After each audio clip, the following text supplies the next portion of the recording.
So, hello everyone, welcome back to my channel. I hope you all are good और अपने exams की तैयारी भी बहुत अच्छे से कर रहे होगे। ठीक है, आज की वीडियो में हम पढ़ने जा रहे हैं जीन पियाजे की कॉग्निटिव डेवलपमेंट थ्योरी। बहुत ही फेमस थ्योरी है, बहुत ही अच्छी थ्योरी है। ठीक है, आपके सारे टीचिंग एग्जाम्स में ये काम आएगी, not only C TET, D triple S B, जो अभी पीआरटी की वैकेंसीज आई हैं, टीजीटी पीजीटी सब में काम आएगी, केवीएस में काम आएगी। इवन सारे टीचिंग एग्जाम्स, जितने भी टीचिंग एग्जाम्स होते हैं, सब में ये जीन पियाजे की थ्योरी बहुत ही ज्यादा इंपॉर्टेंट होती है।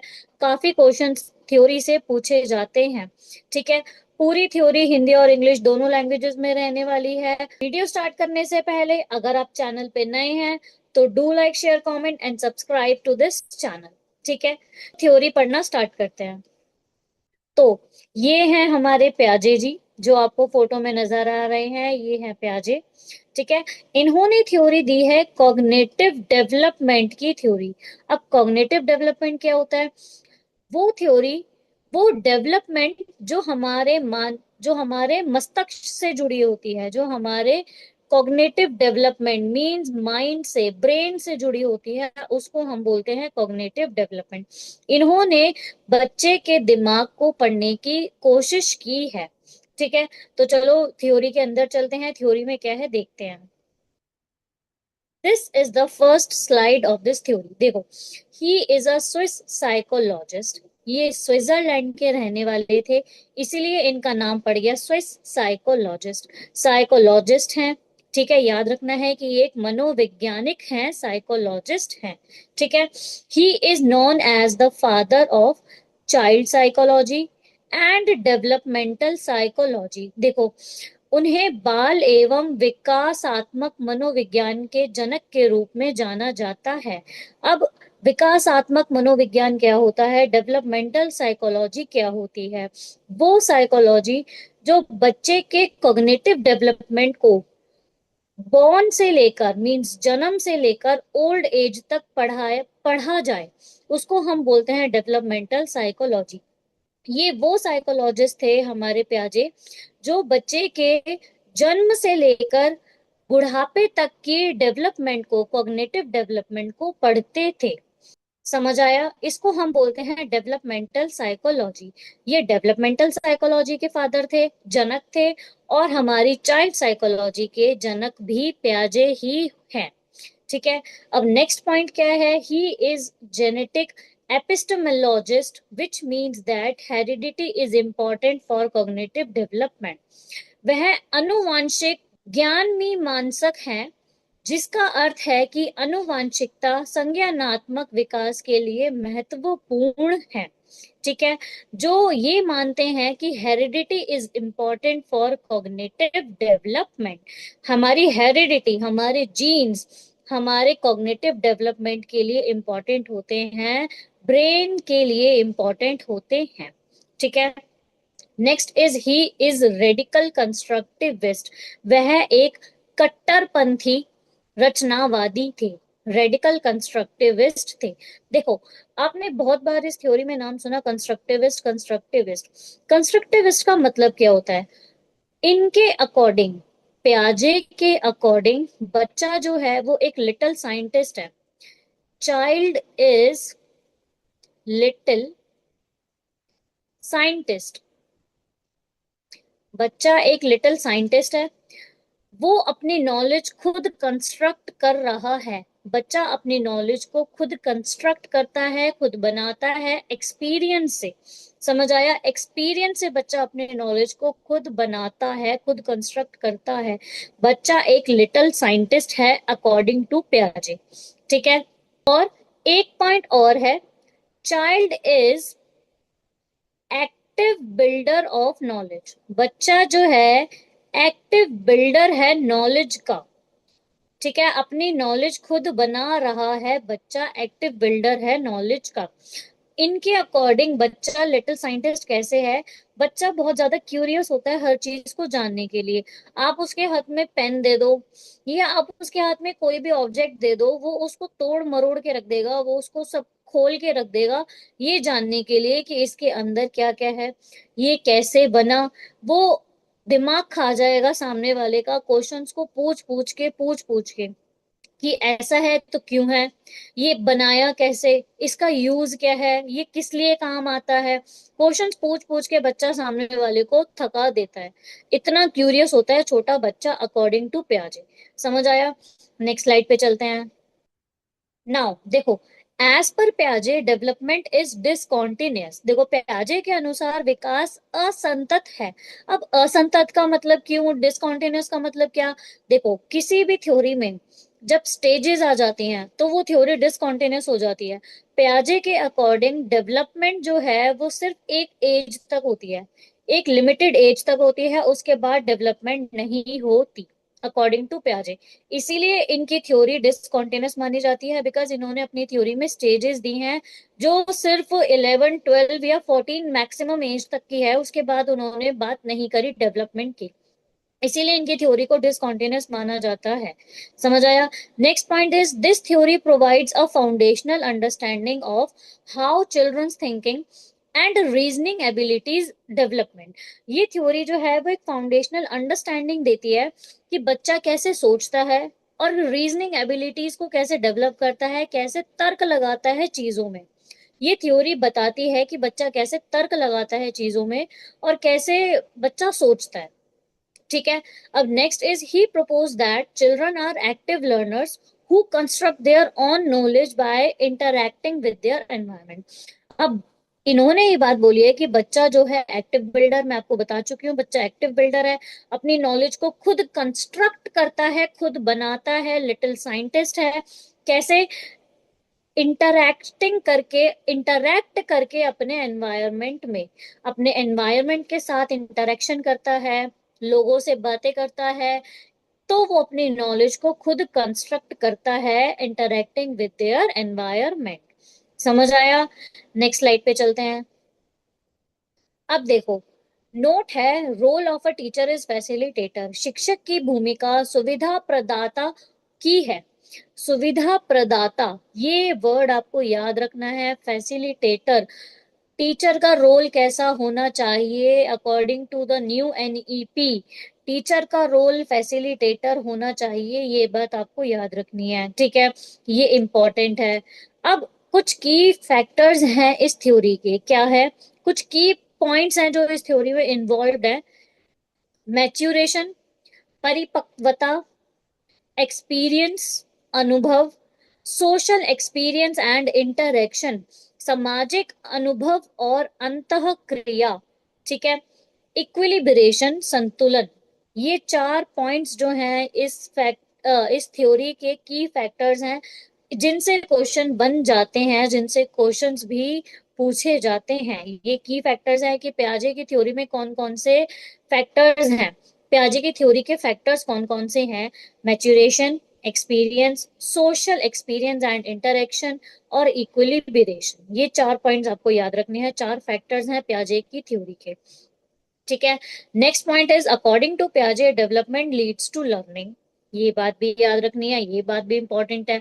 प्याजे के अनुसार विकास से सीखने की ओर अग्रसर होता है। डेवलपमेंट पहले होती है, लर्निंग बाद में होती है। प्याजे के अकॉर्डिंग डेवलपमेंट पहले होती है, लर्निंग बाद में होती है। पहले बच्चा जो है थोड़ा थोड़ा डेवलप होता है, उसके बाद लर्निंग चालू होती है। विकास से सीखने की ओर अग्रसर होता है, डेवलपमेंट पहले, लर्निंग बाद में। ये बात याद रखनी है, डेवलपमेंट पहले है, लर्निंग बाद में है। डीएल, प्याजे की थ्योरी में डीएल, डेवलपमेंट देन लर्निंग, पहले डेवलपमेंट देन लर्निंग, याद रखना है, बहुत इंपॉर्टेंट लाइन है, क्वेश्चंस बहुत बार आते हैं इस सिंगल लाइन से। समझ आया? नेक्स्ट स्लाइड पे चलते हैं। अब चलते हैं थोड़ा सा थ्योरी की ओर, ध्यान देते हैं। ठीक है। थ्योरी में क्या है देखो, स्कीमा। स्कीमा क्या होता है? These are the basic building blocks of knowledge. According to प्याजे, स्कीमा जो है वो बेसिक बिल्डिंग ब्लॉक्स हैं नॉलेज के। छोटे छोटे पैकेट्स हैं नॉलेज के। A schema is a set of cognitive structures that an individual uses to organise information. Means schema संज्ञानात्मक संरचनाओं का एक समूह है जिसका उपयोग व्यक्ति सूचना व्यवस्थित करने के लिए करता है। मीन्स एक ऑर्गेनाइज्ड फॉर्म में अपने ब्रेन में नॉलेज को पैक करने के लिए छोटे छोटे पैकेट्स होते हैं जिसको हम बोलते हैं स्कीमा। अगर एक टाइप के इंफॉर्मेशन को आपने एक पैकेट में बंद करके रख दिया, दूसरे टाइप के इंफॉर्मेशन को दूसरे पैकेट में बंद करके रख दिया, एक ऑर्गेनाइज्ड वे में नॉलेज को स्टोर करने के लिए जो पैकेट्स आप यूज कर रहे हो उसको प्याजे ने नाम दिया है स्कीमा।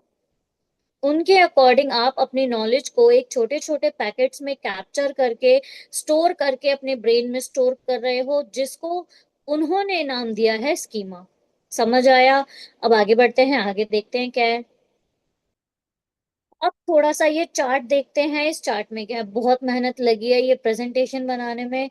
प्लीज ज्यादा से ज्यादा लाइक शेयर कमेंट और सब्सक्राइब करो ताकि मेरे को मोटिवेशन मिले और मैं रोज ऐसी प्रेजेंटेशंस बना के वीडियोस ला पाऊँ। ठीक है, देखो ये फ्लो चार्ट देखते हैं। सबसे पहले कुछ की कॉन्सेप्ट हैं इस थ्योरी के जो प्याजे ने अपनी थ्योरी में दिए हैं जिनके बारे में बात की है। Assimilation, then equilibration, then new situation, then disequilibrium, then accommodation। अब पहले ये देखते हैं कि ये होते क्या हैं, एक एक करके इन सबको पढ़ते हैं। सबसे पहले तो देखते हैं कि एसिमिलेशन क्या होता है। This is a process of incorporating new information into an existing schema. New information को जब आप एग्जिस्टिंग स्कीमा में, एग्जिस्टिंग पैकेट जो ऑलरेडी आपके माइंड में एक पैकेट रखा हुआ है उसी के अंदर न्यू इंफॉर्मेशन को ऐड कर लेते हो या इंफॉर्मेशन को मॉडिफाई कर लेते हो, उसको हम बोलते हैं एसिमिलेशन। देखो, when the child sees the new dog, then he or she easily fit into the into existing schema। अब देखो, आपके दिमाग में एक पैकेट स्टोर है नॉलेज का, डॉग का। आपको पता है ये डॉग है, ठीक है। आपने एक डॉग को देखा, आपने बोला ये डॉग है। पहले आप उसको देख चुके हो कि आपने अपने माइंड में ये स्कीमा बना के स्टोर कर लिया कि इसको डॉग कहते हैं, ठीक है। अब जब दोबारा आपने एक दूसरे डॉग को देखा तो एकदम आपने पॉइंट आउट करा दिस इज अ डॉग, ठीक है। तो आपने दूसरे टाइप के डॉग को देखा, पहले आपने दूसरे डॉग को देखा था, अब आपने दूसरे डॉग को देखा, बट आपने रिकॉग्नाइज कर लिया कि ये डॉग है। तो आपने क्या करा, ऑलरेडी जो आपके माइंड में एक स्कीमा बना हुआ था डॉग का, आपने उसी के अंदर इस वाली नॉलेज को ऐड कर लिया कि ये भी एक डॉग है, ठीक है। आपने एकदम रिकॉग्नाइज कर लिया अपने स्कीमा से कि ये डॉग है। इसको हम बोलते हैं एसिमिलेशन। हिंदी में पढ़ लेते हैं। यह किसी मौजूद योजना में नई जानकारी को शामिल करने की प्रक्रिया है। जब बच्चा नए कुत्ते को देखता है तो वह उसे आसानी से मौजूदा योजना में शामिल या समाहित कर लेता है, ठीक है। जब आपने दूसरा टाइप का डॉग देखा, आप उसको एकदम रिकॉग्नाइज कर पाए कि हाँ ये डॉग है, बिकॉज ऑलरेडी आपके माइंड में उसका स्कीमा बना हुआ था, उसका पैकेट बना हुआ था नॉलेज का, ठीक है। This is assimilation. अब एसिमिलेशन के बाद आता है आपका नेक्स्ट एसिमिलेशन के बाद आता है आपका नेक्स्ट पॉइंट जो है वो इक्विलिब्रेशन। इक्विलिब्रेशन में क्या है, देखो, आपके आगे सिचुएशन आई, आपने नए कुत्ते को देखा, आपने एकदम रिकॉग्नाइज कर लिया कि ये तो डॉग है, ठीक है। तो आप अभी बैलेंस्ड हो ना, आपके ना आपने कोई न्यू इंफॉर्मेशन ऐड करी या न्यू एक्सपीरियंस लिया, ना ही आपने कोई प्रॉब्लम क्रिएट करी, ठीक है। आप अभी बैलेंस्ड हो, आप इक्विलिब्रेशन में हो, सारी जगह आप इक्वल हो, ठीक है। समझ आया? अब आपके आगे आ गई एकदम न्यू सिचुएशन। न्यू सिचुएशन कैसे आई आपके आगे, आपने ना कैट को देख लिया। जी, आपके आगे न्यू सिचुएशन आई कि आपने कैट को देख लिया, ठीक है। आपने कैट को देखा। अब कैट को देखते ही आप डिसइक्विलिब्रियम में आ गए। डिसइक्विलिब्रियम में कैसे आ गए, आपको किसी ने बताया कि ये डॉग नहीं है, आपने कैट को देख के एकदम बोल दिया कि ये डॉग है, क्यों? क्योंकि उसके भी चार पैर हैं, एक पूंछ है। ठीक है, तो आपने उसको देख के एकदम बोल दिया कि ये डॉग है, बट आपको किसी ने बताया, किसी ने करेक्ट करा कि no, this is not a dog, ये डॉग नहीं है। तो आप डिसइक्विलिब्रियम में आ गए, अब आप बैलेंस नहीं हो, आप अनबैलेंस्ड हो गए। आप सोच में पड़ गए कि ये कौन है, अगर ये डॉग नहीं है तो डॉग के भी चार पैर और एक पूंछ होती है, इसकी भी चार पैर और एक पूंछ है, क्या पता ये अलग टाइप का डॉग हो जैसे मैंने पहले देखा था। बट आप डिसइक्विलिब्रियम में आ गए कि आपको बोल दिया कि ये डॉग नहीं है। ठीक है, अब आती है बारी अकोमोडेशन की। अकोमोडेशन क्या होता है वो देखते हैं। देखो, accommodation is when new experiences does not fit into existing schema। ठीक है, new experiences does not fit into existing schema, जब नया अनुभव मौजूदा योजना में फिट नहीं बैठता। मींस आपको किसी ने बोल दिया कि ये डॉग नहीं है। ठीक है, अब आप डिसिक्विलिब्रियम में आ गए ना, आपके माइंड में जो पैकेट बना हुआ है, जो स्कीमा बना हुआ है, वो तो डॉग का है। ठीक है, अब डॉग में तो वो कैट वाला स्कीमा फिट नहीं हो पा रहा। ठीक है, तो आपने क्या करा, then the child must modify और create new schema to incorporate the new information. तो बच्चे को नई जानकारी को शामिल करने के लिए नई योजना को संशोधित या निर्मित करना चाहिए। मीन्स ये है, आपको अपने माइंड में एक नया पैकेट ऑफ इंफॉर्मेशन बनाना पड़ेगा, नया स्कीमा बनाना पड़ेगा कैट का। आपको डॉग के स्कीमा से एक अलग स्कीमा, एक अलग पैकेट खरीदना पड़ेगा नया इंफॉर्मेशन का, जो आप बनाओगे कैट का। ठीक है, आपको बताया हमने कि ये कैट है, ये डॉग नहीं है। और डॉग जो होता है वो बार्क करता है, बट ये जो कैट है वो मियाऊ करती है। बार्क और मियाऊ डिस्टिंग्विश कर रहे हैं कैट और डॉग को। समझ आया? अब आपने क्या करा, एक नया स्कीमा, जब आप अपने माइंड में एक न्यू एक्सपीरियंस का नया स्कीमा बनाते हो, नया पैकेट ऑफ इंफॉर्मेशन बनाते हो, उसको हम बोलते हैं अकोमोडेशन। जब आप ऑलरेडी स्टोर्ड स्कीमा में, जो ऑलरेडी आपने पैकेट बनाया हुआ है, उसी स्कीमा में कोई नई इंफॉर्मेशन ऐड कर लेते हो, दैट इज एसिमिलेशन। बट जब आप एक नया पैकेट बाजार से लाकर खरीदते हो न्यू एक्सपीरियंस का, फिर उसको नए इंफॉर्मेशन के साथ रखते हो अपने माइंड में, नए स्कीमा बनाकर, अलग से एक नया स्कीमा बनाकर, तो उसको हम बोलते हैं अकोमोडेशन। आपने अकोमोडेट कर लिया, न्यू एक्सपीरियंस को आपने फील करा, न्यू एक्सपीरियंस लिया, आपने नॉलेज ली अलग से, जो ऑलरेडी आपके माइंड में नहीं थी, आपने नई नॉलेज खरीदी, उसको आपने बोला अकोमोडेशन। एसिमिलेशन और अकोमोडेशन में डिफरेंस समझ आ गया होगा आई होप। अगर नहीं आया तो आप कमेंट्स में बता सकते हो। ठीक है, ये था हमारा पूरा फ्लो चार्ट। अब एक और चार्ट है वो पढ़ लेते हैं।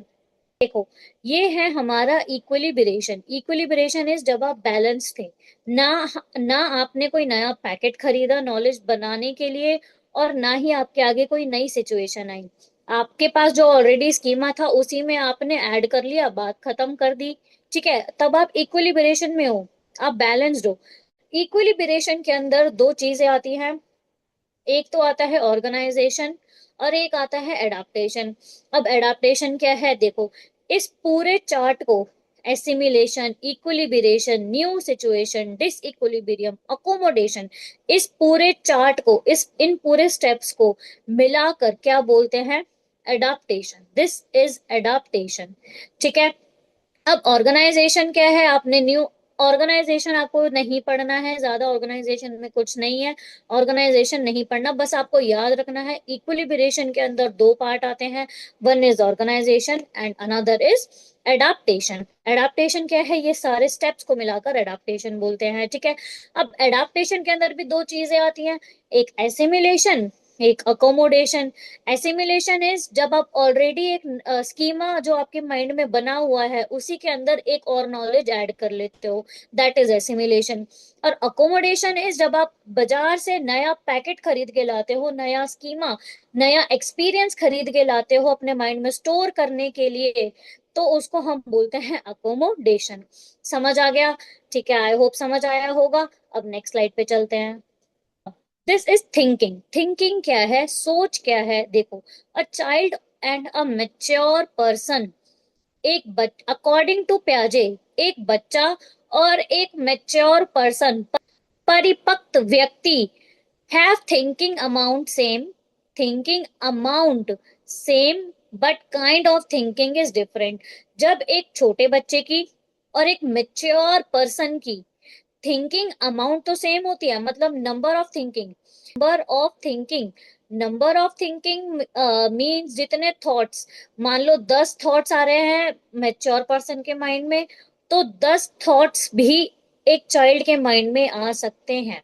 नंबर ऑफ थिंकिंग सेम हो सकती है, but kind of thinking is different मतलब मैच्योर पर्सन, ऑब्वियसली जो एक मैच्योर पर्सन है जिसके पास बहुत सारे एक्सपीरियंसेस हैं लाइफ के, वो अलग तरीके से सोचेगा। और एक जो छोटा बच्चा है वो अलग तरीके से सोचेगा। जो छोटा बच्चा होता है वो ईगो सेंट्रिक होता है, मीन्स वो अपने आप को पहले रखता है, वो अपने सामने किसी और के बारे में ज्यादा नहीं सोचता, वो अपने अपने बारे में सोचता है। तो जो वो सोचेगा वो अपने आप को पहले रख के सोचेगा। और जो एक मैच्योर पर्सन होगा वो सबके बारे में सोचता है, जिसके लिए जो जरूरी है वो वैसे सोचता है। ठीक है। तो प्याजे के अकॉर्डिंग एक बच्चे में और एक मैच्योर पर्सन में नंबर ऑफ थॉट सेम हो सकते हैं, but kind of thoughts obviously different होंगे। किस तरीके से एक बच्चा सोचता है और किस तरीके से एक मैच्योर पर्सन सोचता है, वो दोनों डिफरेंट होंगे। बट नंबर ऑफ थॉट्स बच्चे के माइंड में आ सकते हैं और 10 number of thoughts mature person के माइंड में आ सकते हैं। समझ आया? नेक्स्ट पॉइंट क्या है, देखो।